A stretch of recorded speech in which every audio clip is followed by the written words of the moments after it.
Ah, that's better. Now we can talk.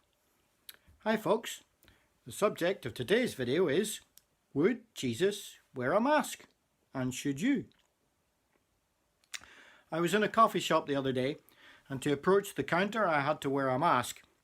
The lady behind the counter was also wearing a mask, and she was behind one of those Perspex shields. She asked me, "What would you like?" I said, "Pardon?" She said, "Can I help you?" I said a little louder, "I would like a latte, please." She said, "Did you say latte?" I said, "What?" She said, "Do you want a large or a medium latte?" I said, "A large, please." As I sat down with my medium cappuccino, it struck me how difficult it is to communicate while wearing a mask. I'm sure that many of you as veterans have often worn those rubber bands around your wrist for supporting the likes of Help for Heroes. A few years ago there was a craze with those bracelets, and they simply said WWJD, what would Jesus do? The idea being that for every difficult circumstance in life you were encouraged to look at your wrist, see WWJD and think, how would Jesus have dealt with this situation? When it comes to social distancing and self-isolation and wearing masks and all of this stuff, I thought it would be fun to ask WWJD. Jesus faced many moral and ethical dilemmas during his life, and he speaks out about many of them. But can we really learn anything from him for today? Maybe, maybe not. Let's find out. On the subject of obeying the rules, Jesus said, "Give to Caesar what is Caesar's, and to God what is God's." You see, the Pharisees had tried to catch Jesus out and have him defy the government, but Jesus made it clear that governments have the right to make rules over certain things. Romans 13 says it's necessary to submit to the authorities, not only because of possible punishment, but also because of conscience. So it seems then that Jesus was in favour of obeying the rules. Or was he? Because, you see, the biggest battle Jesus had throughout his career was with those who imposed the rules and followed them blindly.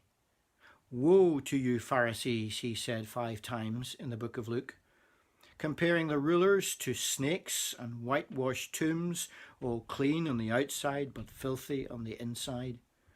Their motives were wrong, he said. Luke 11 says, when Jesus had finished speaking, a Pharisee invited him to eat with him. So he went in and reclined at the table. But the Pharisee, noticing that Jesus did not first wash before the meal, was surprised. Then the Lord said to him, "Now then, you Pharisees, clean on the outside of the cup and dish, but inside you are full of greed and wickedness." Jesus didn't wash before the meal. No 20-second rule. No double happy birthday singings for him. What does that say to us in the days of COVID-19? Well, what Jesus was challenging was not the washing of your hands before a meal, but those who thought a ritual could protect them. Those who thought obeying the rules rigidly would somehow save them. What in fact he was saying is that obeying the rules is not enough on its own. You also need to hold those rules in your heart. I suppose a COVID lesson might be something like, there's no point in wearing a mask to show you obey the rules unless your mask is clean and fresh as well.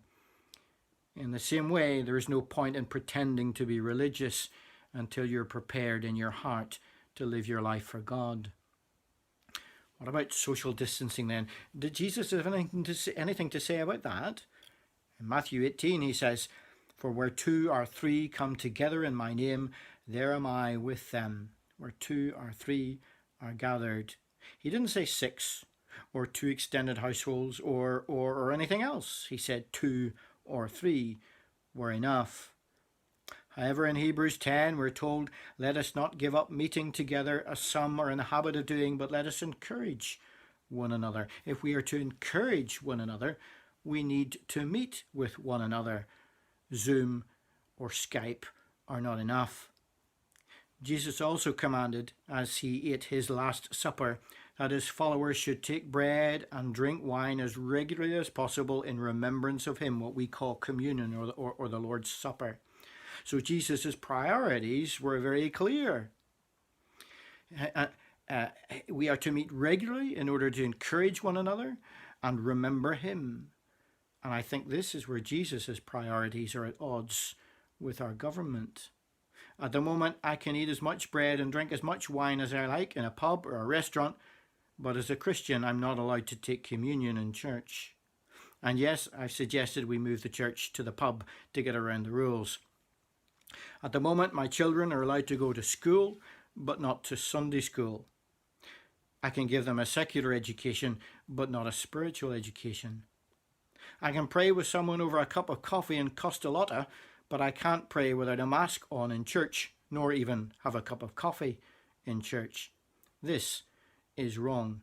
And I think Jesus would be calling out the double standards of the Pharisees, who care more for money and the economy than for the care of someone's soul.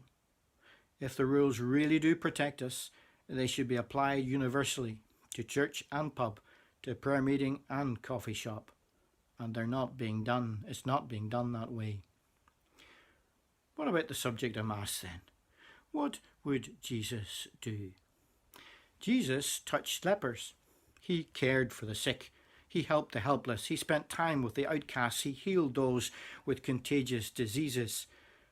Now, I'm not suggesting we should just ignore the infection risk and do what he did. He was just a little bit special, being the Son of God and all that. But the principle he lived by was to reach out to others, to include and not to isolate. He broke down social and cultural barriers in order to be with people. The greatest problem, I think, with our current crisis is that we're being encouraged to see other human beings as the enemy, as a threat to our own existence. We have put up physical barriers between us. I've even seen people wearing a mask as they drive along alone in their own car. But these physical barriers have become more than physical. They have become psychological and spiritual, and that is what is damaging. Would Jesus wear a mask? I don't know. I suspect that among the Pharisees, to prove that he was the Son of God, he wouldn't wear a mask. However, among the vulnerable, the sick and the diseased, I think he would, to prove he cares. You and I should follow the rules, but we shouldn't follow them blindly.